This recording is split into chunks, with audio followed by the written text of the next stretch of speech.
ప్రేమ లేకుండా బయట నిల్చొని ఉంటారు. వాళ్ళు అప్పుడే ఇంటికి వస్తూ ఉంటుంది.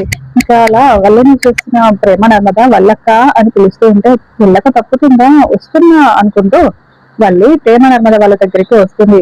ఇంకా అదే మామయ్య గారి దగ్గర నన్ను ఇరికించింది మీరే కదా అని అంటూ, నువ్వే కదా అని ప్రేమను చూసి అడుగుతూ ఉంటుంది. చూసావా ప్రేమ, మన ఇద్దరం కాదంట, నిన్నేనంట, నువ్వు ఒకదాన్ని అని అంటుంది అని నర్మద చెప్పడంతో, ఏంటి నేను మామయ్య గారి దగ్గర నేను గుర్తించానా, ఎంత మాట అన్నాక, ఇప్పుడే వెళ్ళి మామయ్య గారి ముందు మొత్తం వీడియో ఆడియో అంతా చూపిస్తాను, వినిపిస్తాను మామయ్యకి, నన్ను ఎంత మాట అంటావా, నేను ఎంత బాధపడ్డానో తెలుసా అని ప్రేమ అంటూ ఉంటే, అయ్యో నన్ను క్షమించు ప్రేమ, నిన్ను అనట్లేదు అని నీ మీద నాకేం డౌట్ లేదు అని అంటూ ఉంటుంది.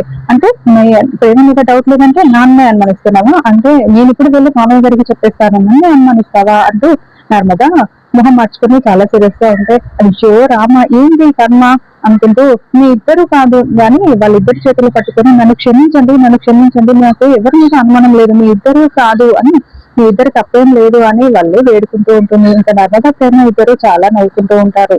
ఆ తర్వాత వాళ్ళు అక్కడి నుంచి వెళ్తూ ఉంటే, చూడు వాళ్ళక్క, 2 రోజులు టైం ఇస్తున్నాం, నీ తప్పులన్నీ ఒప్పుకొని మామయ్య గారి ముందు నువ్వు చేసినవన్నీ బయట పెడితే సరే, లేదంటే చూడు మేము ఏం చేస్తామో అని నర్మద వార్నింగ్ ఇస్తూ ఉంటే, ఇంకా వాళ్ళు చాలా షాకింగ్ గా వాళ్ళ వైపు చూస్తూ ఉంటుంది.